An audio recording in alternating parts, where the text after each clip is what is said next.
Foundation Stones to Happiness and Success, by James Allen. Chapter 3. True Actions. Following on right principles and methods come true actions. One who is striving to grasp true principles and work with sound methods will soon come to perceive that details of conduct cannot be overlooked, that, indeed, those details are fundamentally distinctive or creative, according to their nature, and are of deep significance and comprehensive importance, and this perception and knowledge of the nature and power of passing actions will gradually open and grow within him as an added vision, a new revelation. As he acquires this insight, his progress will be more rapid, his pathway in life more sure, his days more serene and peaceful. In all things he will go the true and direct way, unswayed and untroubled by the external forces that play around and about him. Not that he will be indifferent to the welfare and happiness of those about him, that is quite another thing, but he will be indifferent to their opinions, to their ignorance, to their ungoverned passions. By true actions, indeed, is meant acting rightly towards others, and the right doer knows that his actions, in accordance with truth, are but for the happiness of those about him, and he will do them even though an occasion may arise when someone near to him may advise or implore him to do otherwise.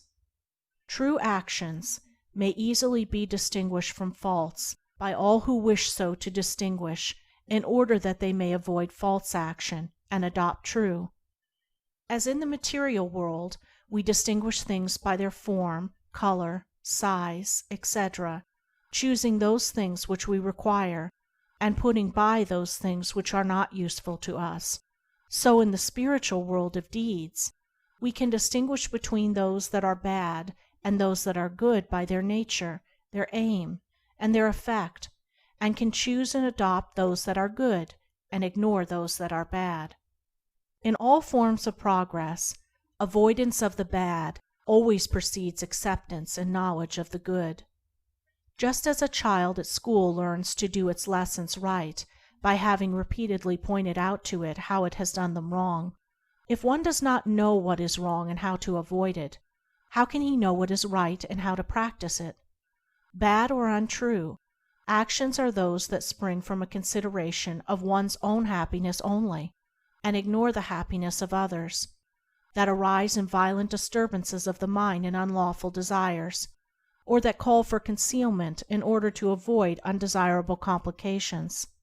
Good or true actions are those that spring from a consideration for others, that may arise in calm reason and harmonious thought framed on moral principles, or that will not involve the doer in shameful consequences if brought into the full light of day.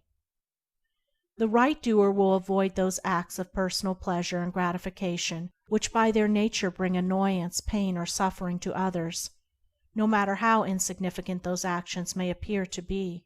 He will begin by putting away these.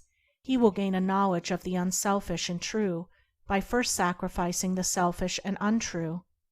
He will learn not to speak or act in anger, or envy, or resentment, but will study how to control his mind, and will restore it to calmness before acting, and most important of all, he will avoid, as he would the drinking of deadly poison, those acts of trickery, deceit, double-dealing, in order to gain some personal profit of advantage, and which lead, sooner or later, to exposure and shame for the doer of them. If a man is prompted to do a thing which he needs to conceal, and which he would not lawfully and frankly defend if it were examined of witness, he should know by that it is a wrong act, and therefore to be abandoned without a further moment's consideration. The carrying out of this principle of honesty and sincerity of action, too, will further lead him into such a path of thoughtfulness and right doing as will enable him to avoid doing those things which would involve him in the deceptive practices of other people. Before signing papers, or entering into verbal or written agreements, or engaging himself to others in any way at their request, particularly if they be strangers, he will first inquire into the nature of the work or undertaking, and so, enlightened, he will know exactly what to do, and will be fully aware of the import of his action. To the right doer, thoughtlessness is a crime. Thousands of actions done with good intent lead to disastrous consequences because they are acts of thoughtlessness, and it is well said that the way to hell is paved with good intentions. The man of true action is, above all things, thoughtful. Be ye therefore wise as serpents and harmless as doves.